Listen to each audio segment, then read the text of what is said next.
Le MotoGP se rend à Assen, autrement dit la cathédrale de la vitesse de la course moto. Enfin bref, un circuit historique. C'est simple, c'est le plus vieux, il est présent au calendrier depuis 1949, depuis les débuts du championnat, et c'est l'occasion de revenir sur les essentiels à savoir sur ce Grand Prix, le dernier avant la trêve estivale.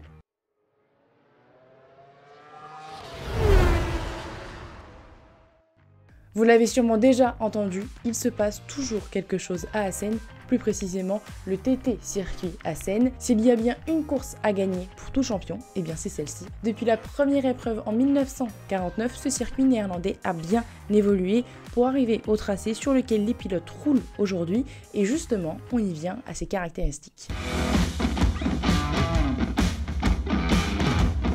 Le circuit d'Assen mesure 4 km et 542 mètres. Il est composé de 18 virages, dont 6 à gauche et 12 à droite. La plus longue ligne droite, qui est peut-être l'une des plus courtes du calendrier, mesure 487 mètres et les pilotes passeront 26 fois dessus pendant la course dimanche. On est sur un circuit qui offre beaucoup de grip, qui est technique, avec des virages à l'ancienne, mais ça, on va en reparler juste après. Alors, les virages 3, 4 et 5 sont les plus lents du circuit, qui enchaînent sur un circuit très rapide. Pour vous donner un ordre d'idée, si on reprend les données de Brembo en 2018, on s'aperçoit que c'est l'un des tracés où l'on freine le moins de la saison, et donc c'est l'un des plus rapides en moyenne sur un tour. Et avant de passer à son histoire, il y a quand même une caractéristique qui est à prendre en compte, mais qui est un peu aléatoire, et bien c'est la météo, parce qu'il pleut souvent. On ne nous a pas trop menti, puisque les essais libres du vendredi se sont globalement tous déroulés sous la pluie. Alors le style du circuit d'Assen n'est pas anodin, du moins il n'est pas tout jeune,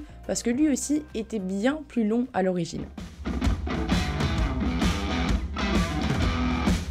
Alors vous allez me dire qu'ils ont un peu tous la même histoire, ces circuits, en fin de compte. Eh bien pour certains oui, et en l'occurrence ici aussi, parce que Assen était une course de route à l'origine. L'épreuve a débuté dans les années 20 et est devenue fidèle au calendrier, comme je vous l'ai déjà dit. Alors à l'origine, le tracé mesurait quand même 16,5 km jusqu'en 1954. Donc vous l'avez compris, les pilotes roulaient sur des routes locales et passaient aussi entre les maisons. Et c'est aussi pourquoi il y a les initiales TT devant l'appellation du circuit. C'est bel et bien en référence au Tourist Trophy qui se déroule sur l'île de Man, puisque Assen était un circuit support et donc il ressemblait au Tourist Trophy. En 1955, un circuit est construit en moins de 4 mois à peine. Il est sur les bases de l'ancien tracé et celui-ci mesure 7 km 7 et donc reprenait les portions de route. Et vous pouvez voir qu'on est déjà sur quelque chose qui ressemble un peu plus à ce que l'on a aujourd'hui. Jusqu'en 1984, il y a eu quelques modifications, notamment de la ligne droite, mais la plus grosse modification, c'est cette année-là, où le rectangle au nord du circuit est tout simplement réduit et le dernier enchaînement avant la ligne d'arrivée est aménagé, laissant place à la chicane que l'on connaît aujourd'hui. Pour continuer sur notre frise chronologique, la dernière grosse modification, c'est en 2006, et c'est toujours au nord du circuit, et c'est simple, là, la partie du fond est complètement supprimée, et aujourd'hui, elle représente le premier secteur avec une longue courbe notamment. Donc on est quand même passé d'un circuit de 7 km 705 à un circuit de 4 km 542. Alors il y a eu beaucoup de changements physiques comme vous avez pu le voir, mais ce ne sont pas les seuls, puisque traditionnellement, le Grand Prix d'Assen se déroulait un samedi. Mais bon, comme tout change, il se déroule maintenant le dimanche, et ça c'est depuis 2016. Donc pour la petite histoire, vous l'avez compris, les courses se déroulaient sur la route, donc les routes étaient fermées, bloquées, et les autorités autorisaient ces Grands Prix. La raison, c'est qu'ils ne voulaient pas que les croyants soient bloqués pour se rendre à l'église le dimanche. Donc c'est une petite tradition qui est quand même restée 67 ans et ça donnait un aspect assez unique à l'épreuve qui nous a offert de belles histoires à raconter encore aujourd'hui. Plusieurs courses se sont décidées dans les derniers virages de ce circuit d'Assen, notamment en 1984 où Randy Mamola prend le meilleur sur Raymond Roche, ou encore en 2006 lorsqu'après un duel intense dans les derniers moments de la course, Colin Edwards chute dans la chicane, laissant la victoire à Nicky Hayden. Mais celle qui nous a marqué le plus récemment, c'est le dernier samedi de juin 2015, lorsque Valentino Rossi coupe la fin de la chicane dans l'ultime tour de la course sur Marc Marquez. Alors il avait expliqué qu'il n'avait pas eu la place nécessaire pour prendre le virage correctement, alors que l'Espagnol venait de le doubler. C'est pourquoi le 46 avait tiré tout droit dans les graviers, lui permettant de prendre de l'avance et forcément de s'imposer. Une manœuvre qui a beaucoup fait parler, qui a beaucoup fait couler d'encre aussi, Mais la direction de course avait accepté l'explication de l'Italien.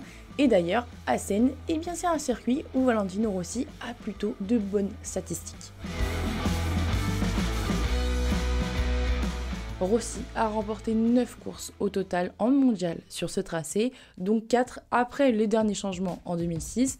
Il s'agit aussi de sa 100e victoire en Grand Prix en 2009 et aussi d'ailleurs de son dernier succès en MotoGP en 2017. Et même avec ces 9 victoires, eh bien ce n'est pas celui qui en compte le plus. C'est Angel Nieto qui en a 15 au total, qui les a réalisés en 125 et en 500. Avant de terminer cette vidéo de façon habituelle avec les records du Tour, on va faire un petit point sur nos Français qui sont quand même assez exceptionnels en ce moment, tous les deux au championnat. Pour Johann Zarco, cette statistique, ça fait 10 fois je reprends, vous avez dû l'entendre quelques fois cette semaine, parce que le Français est sur une belle lancée. C'est simple, il a fait 5e, 4e, 3e et 2e lors des derniers Grands Prix dans cet ordre-là. Alors normalement, si les calculs sont bons, eh ben, il devrait terminer premier. Et en plus, ça met un petit malaise aussi chez Ducati, si on peut parler de malaise, parce que pour l'instant, eh bien, c'est le meilleur au championnat pour la marque italienne. Il est classé 3e, même si au final, il devrait quand même rester chez Pramac. Mais bon, on a quand même le droit d'un petit peu espérer. Et du côté de Fabio Quartararo, eh bien, le numéro 20 est sur 2 succès consécutifs avec Yamaha. Et il n'a encore jamais signé 3 victoires de suite avec la marque, donc pourquoi pas ce week-end. Enfin bref, 2 Français au top cette saison.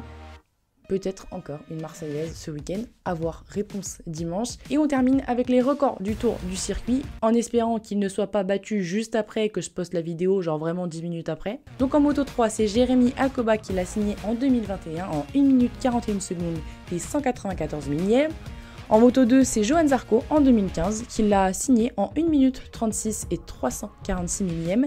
Et en MotoGP, il est de 1 minute 31 secondes et 814 millièmes. Et c'est Viñales qui l'avait réalisé en qualification en 2021. C'est la fin de cette vidéo, j'espère qu'elle t'aura plu. N'hésite pas à me donner un pronostic encore une fois pour ce week-end et aussi à me dire ce que tu penses de ce circuit. Alors l'année prochaine, plutôt la semaine prochaine, il n'y aura pas de vidéo parce que je pars sur un tournage assez spécial. N'hésitez pas à me suivre sur Instagram, TikTok et Twitter pour avoir un avant-goût de cette vidéo, tout comme aussi à ma chaîne. Je vous retrouve très bientôt, bonne journée et bonne course.